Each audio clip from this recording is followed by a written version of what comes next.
Imagine this. You went to a car dealership and bought yourself the most unsafe car in the world. And on the same day, your close friend who drives just like you went ahead and got himself the safest car in the world. 5 stars across the board. Do you think over the next year, both of your driving styles will still remain the same? Or will the safety ratings of these cars subconsciously make you change your driving habits? Hi, I am Vedant Shimpi and welcome to a video that I've been dying to make. Buckle up dummies, because today I'll explain why you, along with most other people, are probably wrong about NCAP safety ratings. To start with, let's clarify what NCAP actually is.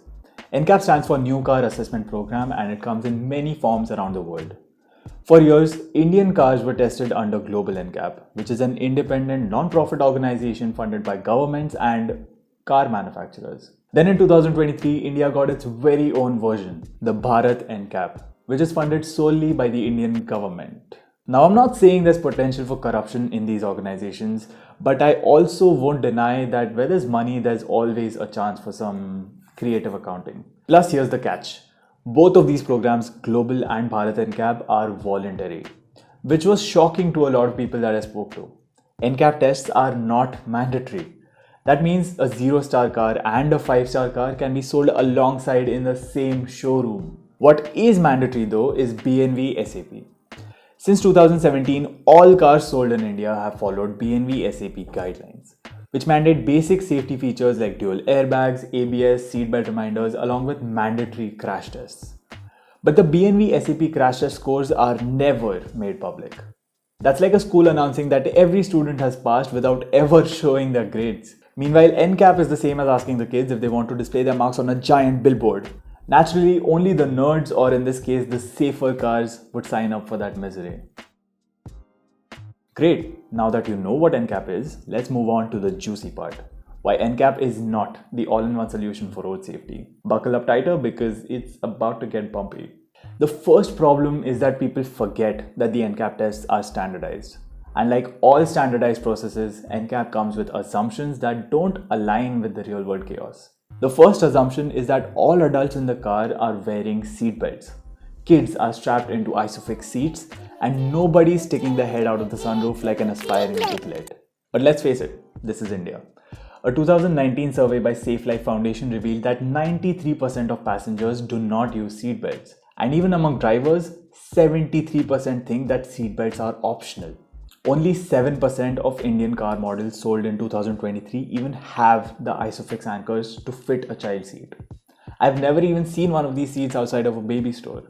Isofix seats in India are like a Jain menu at a fish thali restaurant. Technically available, but no one's asking for it and no one's using it. The second assumption is the speed at which an accident happens. NCAP simulates a car hitting a stationary object at 64 kilometers per hour. Intense, right? Wrong. 64 kilometers per hour into a stationary object is the same as two cars colliding head-on at just 32 kilometers per hour each. At that speed, most drivers are still figuring out if the AC is on. On Indian highways, where speeds are often between 80 and 100 kilometers per hour, and that one guy is doing 140 in the wrong lane, this test feels a little out of touch. According to the Ministry of Road Transport and Highways, 60% of fatal accidents occur on highways. Thinking you are invincible in a 5-star car is like walking into a cyclone with a Peppa Pig umbrella. It's cute but not exactly life-saving. India tops the world in road accident deaths around the world, with around 1.5 lakh lives lost annually. Of these, 30 to 35% involve speeds of way beyond NCAP's 64 km per hour benchmark, proving that these tests are just a part of the safety puzzle but not the entire picture. Then we get to the second problem. Are all 5-star rated cars equally safe? The answer is absolutely not. A 5-star Volvo and a 5-star Suzuki Dzire are playing in completely different leagues. The problem lies in the star system ceiling because it caps at just 5 stars. It tries to convey a wide range of safety scores with one small number. A car scoring 95% on adult protection gets the same 5-star rating as one scoring 80%. To the average consumer who won't bother to read the entire report, these scores look identical on paper. This creates a misconception that all 5-star cars offer the same level of protection.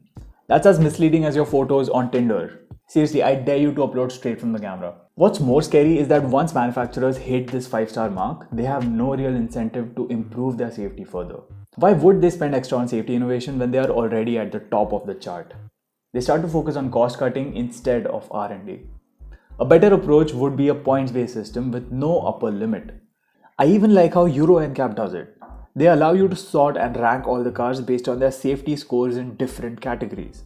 And I'm surprised that other NCAP organizations don't allow you to have this information so easily. The third and major flaw of the NCAP system is that it focuses almost entirely on what happens after the accident, rather than preventing one in the first place. Think of road accidents like house fires. NCAP ratings are the fire extinguishers, critical when things go wrong. But accident prevention features are like fireproof furniture, appliances, and smoke alarms that prevent the fire from starting and spreading in the first place. These are called active safety features, and they are way more critical than you might imagine. Take blind spot cameras for example. They are the difference between gracefully changing lanes or merging into someone's front bumper. A 2019 study by IIHS found that blind spot monitoring reduces lane change crashes by 23%. Adaptive headlights prevent you from blinding oncoming traffic and reduce nighttime crashes by 10%. Then there is the big savior, electronic stability control. It has shown a reduction in single vehicle crashes by 49%. Throw in TPMS and suddenly the tire related crashes drop by 20%. Fatigued and distracted drivers are responsible for around 30% of all road accidents. And that's why driver monitoring systems can issue alarms when you're nodding off or doom scrolling through Instagram in the middle of the highway. Even the basics like a balanced chassis and a good set of brakes can help so much in a panic situation.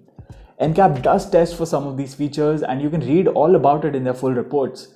But the final score that gets advertised and actually talked about does not include any of this.